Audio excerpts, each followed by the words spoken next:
Welcome to online platform of study at Uttarakhand. जिस प्रकार आपको पता है कि हम लोग पॉलिटी का जो एमसीक्यू हम सीरीज चला रहे थे, उसमें हम लोग 3 सेट कर चुके थे, जहां पर हम लोग राज्य के नीति निर्देश तत्व, मौलिक कर्तव्य, मौलिक अधिकार कंप्लीट कर लिया था। और आज के इस सीरीज में, आज की इस एमसीक्यू सीरीज में हम लोग संघीय कार्यपालिका और राज्य कार्यपालिका को के प्रश्नों को देखेंगे, और फिर उसके बाद राज्य विधायिका या संघ विधायिका, इसी प्रकार आते आते हम लोग आने वाले एग्ज़ाम से पहले पहले पॉलिटिका और सारे सब्जेक्ट का कोर्स धीरे समाप्त कर लेंगे। तो ठीक है, पढ़ते हैं, टाइम बिना टाइम वेस्ट किए पहले क्वेश्चन की तरफ। अब इस संघीय कार्यपालिका संबंधी क्वेश्चन है। जो मंत्रिमंडल होता है, मंत्रिपरिषद, ये सामूहिक रूप से किसके प्रति उत्तरदायी होता है? तो इसका आंसर आपको बताना है। तो किसके प्रति उत्तरदायी होता है? ना तो ये प्रधानमंत्री के प्रति होता है, ना ही राज्यसभा के प्रति। ये उत्तरदायी होता है लोकसभा के प्रति, क्योंकि जितने भी मंत्री होते हैं, मंत्री, वो सभी लोकसभा में बैठते हैं। ठीक है, मैं मंत्रिमंडल की बात नहीं कर रहा, मंत्रिपरिषद की बात कर रहा हूँ। ठीक है, वो लोकसभा में ही बैठते हैं। ठीक है, चाहे वो किसी भी सदन के हों, चाहे वो किसी भी सदन के हों, वो बैठेगा लोकसभा में ही। लेकिन जब वोट डालना होगा तो जिस सदन का मंत्री है उसी सदन में जाके वोट डालेगा। ठीक है, मंत्री राज्यसभा से भी बनाया जा सकता है, लोकसभा से भी बनाया जा सकता है। चलिए आगे बढ़ते हैं। भारत के राष्ट्रपति के चुनाव संबंधी विवाद का निपटारा कौन करता है? तो ये निपटारा करता है सर्वोच्च न्यायालय। ठीक है, ये सर्वोच्च न्यायालय के मूल अधिकार में आता है। ठीक है, चलिए आगे बढ़ते हैं। भारत के संविधान के कौन से अनुच्छेद, माफ़ कीजिएगा, भारत के संविधान के अनुच्छेद 70 के अंतर्गत राष्ट्रपति एवं उपराष्ट्रपति की अनुपस्थिति में कौन राष्ट्रपति होगा? तो ये व्यवस्था की गई है भारत का मुख्य न्यायाधीश, सुप्रीम कोर्ट का मुख्य न्यायाधीश। ठीक है, भारत का प्रधानमंत्री बनने के लिए न्यूनतम आयु कितनी है? देखिए, भारत के प्रधानमंत्री बनने के लिए न्यूनतम आयु 25 वर्ष है। लोकसभा का सदस्य बनने के लिए भी न्यूनतम आयु 25 वर्ष है, और प्रधानमंत्री लोकसभा का सदस्य होता है। ठीक है, या आप यूँ कहिए कि लोकसभा के बहुमत दल का नेता होता है, तो उसकी आयु 25 वर्ष होगी। राज्यसभा का सदस्य बनने के लिए न्यूनतम आयु 30 वर्ष। ठीक है, क्योंकि ये बूढ़ों का सदन होता है, ये पढ़े लिखों का सदन कहा जाता है इसको। ठीक है, तो इसलिए इसको प्रथम सदन भी कहा जाता है। ठीक है, तो ये हो गया, इसलिए उच्च सदन भी कहा जाता है। ठीक है, तो इसलिए इसके जो 30 वर्ष, लोकसभा की 25 वर्ष, प्रधानमंत्री की 25 वर्ष, राष्ट्रपति और राज्यपाल की 35 वर्ष। चलिए आगे बढ़ते हैं। निम्नलिखित में से भारत के राष्ट्रपति का कौन सा संवैधानिक विशेषाधिकार नहीं है? साधारण विधेयक को पुनर्विचार के लौटा सकता है, ये आपकी वीटो पावर में आता है इसके। लोकसभा को भंग करना, राज्यसभा का अधिवेशन बुलाना, ये सब आता है। लेकिन धन विधेयक को पुनर्विचार के वापस नहीं लौटा सकता। इसका एक बहुत बड़ा कारण है, क्योंकि जो धन विधेयक होता है वो राष्ट्रपति के पूर्वानुमति से ही प्रस्तुत किया जाता है। जब आपसे पहले ही अनुमति लेकर प्रस्तुत कर रहे हैं तो फिर उसको पुनर्विचार के लौटाने का तो मतलब ही नहीं है। अगला क्वेश्चन, भारत को गणराज्य किस लिए कहा जाता है? भारत को गणराज्य इसलिए कहा जाता है कि जो देश का प्रधान है ना, जो देश का प्रधान कौन है? राष्ट्रपति है, प्रधानमंत्री नहीं। देश का प्रधान राष्ट्रपति है। सारे जो देश के काम होते हैं वो राष्ट्रपति के नाम से होते हैं। तो राष्ट्रपति का निर्वाचन होता है। ठीक है, वो खुद कोई राजतंत्र से राजा का बेटा नहीं होता है या किसी रानी का बेटा नहीं होता, उसका निर्वाचन होता है। हाँ, निर्वाचन आपका प्रत्यक्ष तरीके से होता है। जिन सांसदों को, जिन विधायकों को हम लोग चुनते हैं, मतलब हम लोग चुनते हैं, इसका मतलब वो हमारा ही प्रतिनिधित्व कर रहे हैं, तो हमारे बिहाफ पर वो राष्ट्रपति को चुनते हैं। तो इसलिए भारत को गणराज्य कहा जाता है कि जनता का शासन, मतलब गण का राज्य, गण मतलब हम लोग, गण का राज्य, इसलिए जनता का राज्य को ही गणराज्य कहा जाता है। और गणराज्य का प्रधान नियुक्त करते हम लोग करते हैं, हम जनता करती है। तो ये कौन, इसका क्या आंसर हो जाएगा? भारत का राष्ट्राध्यक्ष मतलब राष्ट्रपति एक निर्वाचित प्रधान है, इसलिए इसे कहा जाता है भारत का गणराज्य। ठीक है, भारत के प्रथम उपराष्ट्रपति आप जानते हैं, डॉक्टर एस राधाकृष्णन। निम्न में से किसे संसद को संबोधित करने का अधिकार है? जो महान्यायवादी है, जिसकी चर्चा आर्टिकल 76 में निहित कही गई है, इसको संसद में संबोधित करने का अधिकार है। ठीक है, लेकिन इसको वोट डालने का अधिकार नहीं है। ठीक है, और ये चीज़ प्रबंध किया गया, ये आर्टिकल 88 में किया गया है। 78 में चर्चा है महान्यायाधीश और अटॉर्नी जनरल की, दोनों एक ही बात हो गई। और 88 में ये कहा गया है कि वो संसद को संबोधित कर सकते हैं। चलिए आगे बढ़ते हैं। भारत की केंद्रीय मंत्रिपरिषद किसके प्रति उत्तरदायी है? बिल्कुल लोकसभा, पहले ही क्वेश्चन आ चुका है। राष्ट्रपति तथा उपराष्ट्रपति की अनुपस्थिति में राष्ट्रपति का पदभार कौन संभालता है? ये सर्वोच्च न्यायालय का न्यायाधीश। 59वां संविधान संशोधन द्वारा ये 59वां नहीं, 1959 में ये प्रावधान लाया गया था। ठीक है, कि चलिए आगे। मंत्रिमंडल सरकार में वास्तविक कार्यपालिका, वास्तविक जो प्रधान होता है प्रधानमंत्री होता है। ठीक है, अगर बोला जाएगा कार्यपालिका का प्रधान कौन होता है तो वो राष्ट्रपति होता है, ठीक है, वास्तविक प्रधानमंत्री होता है। राष्ट्रपति अपना त्यागपत्र किसे संबोधित करते पद छोड़ सकता है? उपराष्ट्रपति को। मंत्री परिषद के सदस्य सामूहिक रूप से उत्तरदायी होते हैं, ये बार बार क्वेश्चन आ रहा है लोकसभा, ताकि आपको अच्छे से ये जो रट जाए, अच्छे से तैयार हो जाए। निम्न में से किसके द्वारा भारत के राष्ट्रपति को उनके पद से हटाया जा सकता है? देखिए, ये संसद द्वारा हटाया जा सकता है और कोई नहीं हटा सकता। देखो, राष्ट्रपति को निर्वाचित करने की पावर संसद, एक सेकंड, निर्वाचित में कौन कौन सदस्य होते हैं, कई बार क्वेश्चन पूछा जाता है, ठीक है। तो जैसे ये आपकी लोकसभा, राज्यसभा, ठीक है। तो लोकसभा के निर्वाचित सदस्य, ये उनको चयन करने की प्रक्रिया बता रहा हूँ। राज्यसभा के निर्वाचित सदस्य, ठीक है, और विधानसभा, जो राज्य की विधानसभा है उसके निर्वाचित सदस्य, ठीक है। निर्वाचित इसलिए कह रहा हूँ कि पहले ये प्रावधान हुआ करता था कि 2 एंग्लो इंडियन और 12 मनोनीत सदस्यों की नियुक्ति की जाती थी। तो एंग्लो इंडियन का प्रावधान तो खत्म कर दिया, लेकिन 12 मनोनीत सदस्य तो है ही है। लेकिन जो भी नियुक्ति करेगी वो किया जाएगा इन सदस्यों द्वारा, निर्वाचित लोकसभा, निर्वाचित राज्यसभा और निर्वाचित विधानसभा, इनके द्वारा नियुक्ति की जाएगी। लेकिन अगर जब हटाने की बात आ जाएगी, हटाने की जब बात आ जाएगी, तो लोकसभा ये है आपकी और ये राज्यसभा है, ठीक है। इन दोनों के सारे सदस्य, चाहे वो निर्वाचित हो चाहे मनोनीत हो, सभी सदस्य, और उसमें खास ध्यान रखिएगा, जब राष्ट्रपति पर हटाया जाता है, जो हटाने के प्रक्रिया को महाभियोग कहा जाता है, उसमें विधानसभा के सदस्य भाग नहीं लेते हैं, ठीक है, ना ही विधान परिषद के। क्लियर? ये 2 बातें क्लियर आपको? तो चलिए, तो इसका आंसर क्या हो जाएगा? बी। प्रधानमंत्री उनका मंत्री परिषद सामूहिक रूप से किसके प्रति उत्तरदायी होता है? लोकसभा के प्रति। चलिए, 16, यह किसके बारे में कहा गया है? वह राष्ट्र का प्रतिनिधित्व करता है परंतु राष्ट्र का नेतृत्व नहीं करता। प्रतिनिधित्व होगा राष्ट्रपति और नेतृत्व करता प्रधानमंत्री। तो ये राष्ट्रपति के बारे में कहा गया है। आगे बढ़ते हैं। भारत के उपराष्ट्रपति का चुनाव कैसे होता है? ठीक है, जो ये लोकसभा के सांसद और विधानसभा के सांसद, ठीक है, विधानसभा नहीं, उपराष्ट्रपति विधानसभा कोई मतलब नहीं है। उपराष्ट्रपति में लोकसभा और राज्यसभा के सदस्यों द्वारा, संसद द्वारा सीधे चुनाव, चाहे वो निर्वाचित हो चाहे वो मनोनीत हो, ठीक है। इसका आंसर डी हो जाएगा। ओके, ठीक है, ठीक है, ठीक है, आगे बढ़ते हैं। संविधान में मंत्रिमंडल शब्द का प्रयोग एक ही बार हुआ है, वो किस में हुआ है?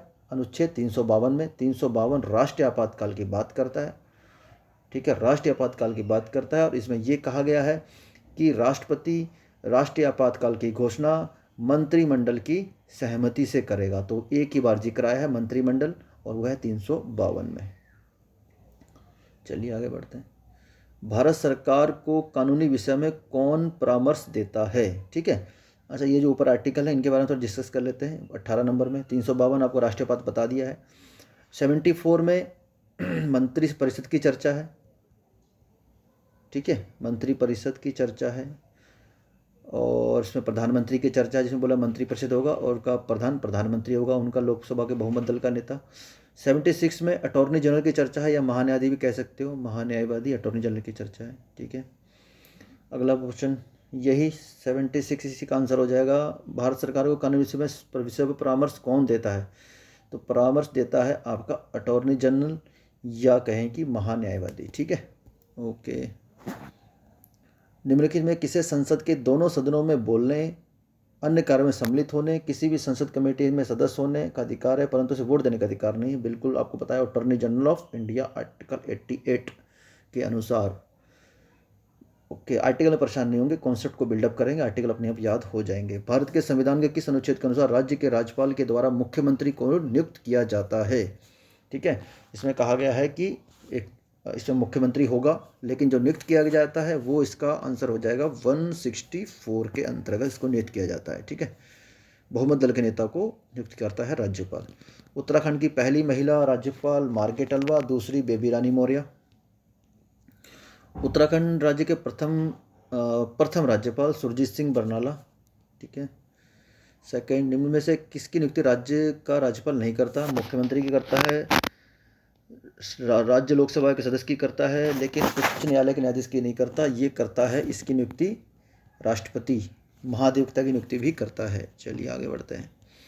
ओके, राज्यपाल को पद एवं गोपनीयता की शपथ कौन दिलाता है? तो ये दिलाता है, ये दोनों आपस में शपथ ले लेते हैं। उच्च न्यायालय का मुख्य न्यायाधीश दिलाता है राज्यपाल को, और दोनों एक दूसरे को, ये भी दिलाता है इसको और ये भी दिलाता है इसको, अब आपस में बांट लेते हैं ये लोग। वर्ष 2016 में, लेकिन एक चीज़ ध्यान रखिएगा, इसकी नियुक्ति जो है ना, इसकी जो नियुक्ति है ये राज्यपाल नहीं करता, ये राष्ट्रपति करता है। बिल्कुल कॉन्सेप्ट क्लियर होना चाहिए। वर्ष 2016 में उत्तराखंड में राष्ट्रपति शासन संविधान के किस अनुच्छेद के अंतर्गत लगाया गया था? देखिए, आपके 3 तरह के आपके आपातकाल या आपके कहते हैं कि इमरजेंसी लगाई जाती है। एक है 352, बिल्कुल कंठस्थ होना चाहिए, बिल्कुल याद, 356, 360, ठीक है। 352, 356, 360, 352 में 4 जोड़े 356, 356 में 4 जोड़े 360। अब ये कहते क्या है? ये बोलता है कि नेशनल इमरजेंसी, राष्ट्रीय आपात, ठीक है, अगर किसी पूरे देश में बाहरी आक्रमण या आंतरिक सशस्त्र विद्रोह हो जाता है तो उस केस में राष्ट्रीय आपात लगाया जाता है। ये राष्ट्रीय आपात पूरे देश में या किसी देश के पर्टिकुलर हिस्से में लगाया जा सकता है, तो इसको 352 कहा जाता है। 356 में क्या है? राज्य में राष्ट्रपति शासन, अगर राष्ट्रपति को ये बोध हो जाता है कि राज्य का जो अभी फिलहाल जो कंडीशन है वो पूरी तरह से ध्वस्त हो चुकी है राज्य विधायिका, और उस कंडीशन में राज्यपाल की सहमति या असहमति मतलब राज्यपाल से पूछ के या पूछे बिना भी वो लगा सकता है। और 360 में वित्तीय आपात की चर्चा है, वित्तीय आपातकाल, ठीक है, आर्थिक इमरजेंसी, ठीक है, फाइनेंशियल इमरजेंसी से कहते हैं। तो ये तीनों प्रकार की इमरजेंसी है, 352, 356, 360। 352 में 4 जोड़े 56, 56 में 4 जोड़े 360। राष्ट्रीय आपात, राज्य राष्ट्रपति शासन और वित्तीय आपातकाल, ये तीनों आपको याद होने चाहिए। तो उसमें क्या पूछा है? राष्ट्रपति शासन, तो 356 के अनुसार लगाया गया, तो ये ले गया था 46 दिन के लिए उत्तराखंड में, जब हरीश रावत जी की गवर्नमेंट थी। तो ये जो लगाया गया था 11 मई को लगाया गया था, 11 मई 2016 को लगाया गया था, और ये चला था आपका, सॉरी माफ़ कीजिए, 11 मई तक चला था, और ये गलत बोल दिया मैंने थोड़ा सा, 27 मार्च को लगाया गया था और ये चला था 11 मई तक चला गया था, ठीक है। तो ये 46 दिन का शासन था, गिन लीजिएगा, 46 दिन हो जाएंगे। उत्तराखंड के किस मुख्यमंत्री ने पंचायतों में महिलाओं के लिए 50% आरक्षित किए? ये BC खंडूरी जी ने किए 2008 में, ठीक है। बहुत अच्छी पहल है, ये होना भी चाहिए। उत्तराखंड मंत्रिपरिषद में मुख्यमंत्री से अधिकतम मंत्रियों की संख्या कितनी नियुक्त की जा सकती है? देखिए, जितनी आपकी विधानसभा की सीटें होंगी उसका 15%, ठीक है। तो ये 11 पॉइंट समथिंग आएगा, 11 तो पॉइंट तो कुछ होता नहीं, तो 12 की नियुक्ति की जा सकती है, तो इसकी नियुक्ति 12 हो जाएगी। लोकसभा में भी राज्यसभा में अधिकतम विधानसभा सीटों का अधिकतम 15% से ज़्यादा नहीं हो सकती, ठीक है। उत्तराखंड राष्ट्रपति शासन कब लागू हुआ? बिल्कुल 27 मार्च को लागू हुआ, 11 मई को समाप्त हुआ और 46 दिन चला, ठीक है। तो ये डेट बहुत इंपॉर्टेंट है, 27 मार्च, 11 मई, 46 दिन, ठीक है। 27 मार्च, 11 मई, 46 दिन। उत्तराखंड के प्रथम मुख्यमंत्री कौन थे? तो ये थे नित्यानंद स्वामी। अगर निर्वाचित मुख्यमंत्री बात करता है तो श्री नरेंद्र तिवारी जी हो जाएंगे। निम्न में से किसे महाभियोग के बिना भी हटाया जा सकता है? देखिए, महाभियोग राज्यपाल पे नहीं लगता, राज्यपाल की नियुक्ति होती है और राष्ट्रपति के प्रसाद पर्यंत पद धारण करता है। राष्ट्रपति को जब भी जरूरत होती है वो अपने मन मुताबिक इसको हटा सकते हैं, ठीक है। ओके। उत्तराखंड राज्य के प्रथम राज्यपाल कौन थे? तो प्रथम राज्यपाल सुरजीत सिंह बरनाला जी थे। फिर आ गया सुरजीत सिंह बरनाला जी, चलिए बरनाला जी याद करा दीजिए। अगले, राज्य का राज्यपाल पूर्ण रूप से उत्तरदायी होता है, वो किसी, ना तो प्रधानमंत्री, ना मुख्यमंत्री, ना राज्य की जनता, वो राष्ट्रपति के प्रति होता है, ठीक है भाई। जो उसको नियुक्त करेगा, जिसके प्रसाद तुरंत पद धारण करेगा, उसके प्रति तो रहेगा। अच्छा, एक आपके लिए क्वेश्चन ये है कि आपको ये जानते होंगे 7वां संविधान संशोधन, ठीक है, 7वां संविधान संशोधन 1956 द्वारा ये व्यवस्था की गई कि एक राज्य या एक से अधिक राज्य के एक राज्यपाल हो सकता है, ठीक है। जो एक राज्यपाल होगा वो 2 या 2 से अधिक राज्यों का राज्यपाल हो सकता है। मेरे कहने का मतलब ये है, उनकी सैलरी कौन देगा? ये तो पता है कि राज्यपाल की सैलरी राज्य सरकार देती है, तो उनकी सैलरी कौन देगा? तो उसका ऑप्शन कह सकते हो कि वही राज्य जिसमें अभी वर्तमान नियुक्त है, या दोनों राज्य मिलकर, ठीक है। तो दोनों ऑप्शन में से जो सही होगा बताइएगा, ठीक है, कमेंट कर। राज्य महाधिवक्ता व राज्य लोकसेवा आयोग के अध्यक्ष व सदस्यों की नियुक्ति कौन करता है? तो ये राज्यपाल जी करते हैं। उत्तराखंड में राष्ट्रपति शासन कितनी बार लगाया गया? ये एक ही बार लगाया गया, तो ये तो सारे ऑप्शन गलत हो गए, एक ही बार लगाया गया है, ठीक है। दोबारा डेट याद कर लेते हैं, 27 मार्च,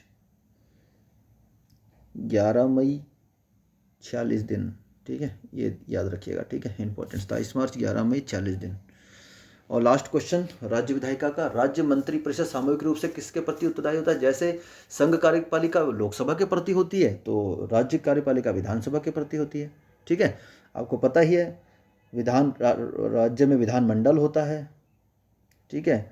विधानमंडल में 2 सदन होते हैं, एक विधानसभा, एक सेकेंड, विधानसभा VS और विधान परिषद। हर जगह विधान परिषद नहीं है, किसी किसी स्टेट में विधान परिषद है, ठीक है, और किसी में नहीं है। तो इस तरीके से ये जो राज्य मंत्री परिषद समूह होता है विधानसभा के प्रति उत्तरदायी होता है, ठीक है।